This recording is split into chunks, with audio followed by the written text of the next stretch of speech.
Oke, sekarang kita ke rumus yang ketiga. Nah, di sini kalau kita perhatikan ada banyak gitu ya. Oke, kita langsung aja. Kalau ada fx pangkat gx sama dengan fx pangkat hx, maka gx sama dengan hx.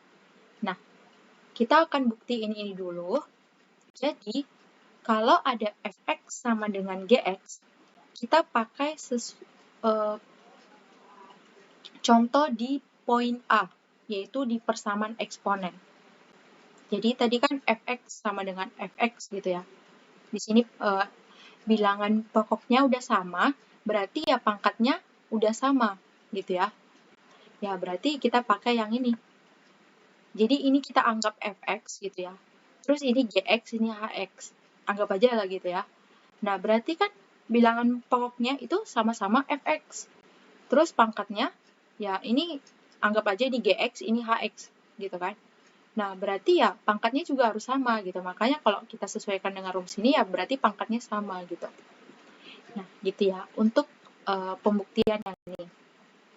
Kalau pembuktian yang ini berarti kalau fx-nya sama dengan 1, ya berarti gx-nya itu bisa sama dengan hx, gx-nya itu bisa tidak sama dengan hx. Contohnya, nah kebetulan di sini aku nggak buat contohnya gitu ya. Jadi kalau misalkan 1 pangkat 1 berapa? 1 kan? 1 pangkat 2, 1. Nah gitu kan? Nah berarti kan fx-nya itu sama 1 kan? 1 pangkat 1 tadi, ya gx-nya 1. 1 pangkat 2, hx-nya 2. Nah gx itu nggak sama dengan hx. Nah sehingga ya berlaku gitu poin ini gitu, atau rumus ini gitu. Sehingga ya hasilnya sama, yaitu 1 gitu. Nah, kalian bisa coba sendiri ya. Jadi kalian bisa sambil nulis karena ya kebetulan aku nggak buat contohnya juga gitu. Nah, itu untuk gampangnya ya. Nah, sekarang ke yang ketiga, yaitu fx sama dengan min 1. Berarti ada 2 kemungkinan. Berarti pangkatnya di sini sama-sama genap dan bisa jadi sama-sama ganjil. Nah, untuk contohnya kita bisa lihat. Untuk fx sama dengan min 1, kita ke pangkatnya genap. Berarti min 1 pangkat 2, pangkatnya kan genap tuh, yaitu 2. Sama aja dengan min 1 pangkat 4. Pangkatnya genap, yaitu 4. Sama dengan min 1 pangkat 6. Nah, pangkatnya genap.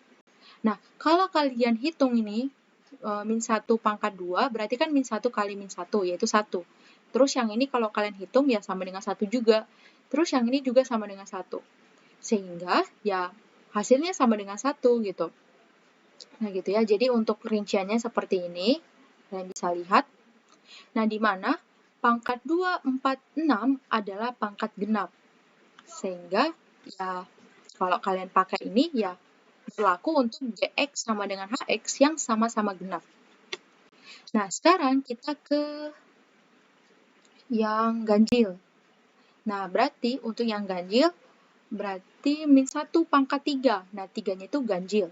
Sama dengan min 1 pangkat 5. Nah, 5-nya itu ganjil. Sama dengan min 1 pangkat 7. Nah, 7-nya itu ganjil. Nah, kalau kalian hitung ini semua, hasilnya sama dengan min 1. Nah, gitu. Nah, di mana pangkat 3, 5, 7 adalah pangkat ganjil. Sehingga berlaku untuk rumus atau ketentuan yang ini. Nah, sekarang kita ke fx sama dengan 0. Nah, gimana sih kalau dia sama dengan 0 gitu ya?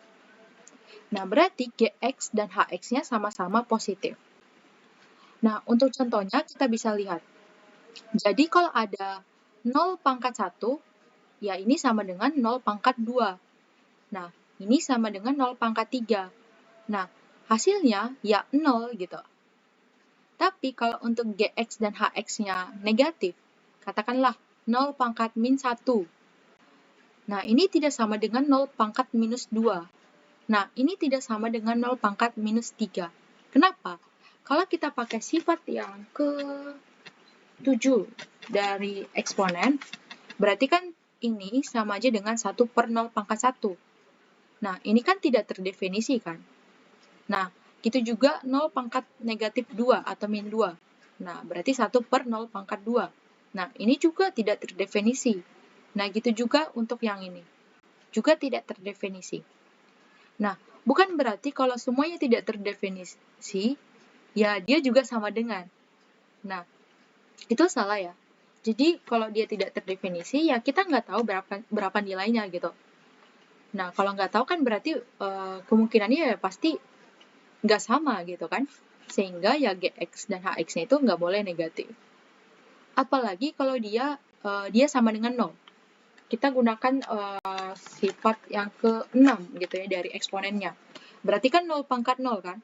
Nah, 0 pangkat 0 itu tidak terdefinisi juga gitu. Nah, gitu ya. Untuk rumus yang ketiga.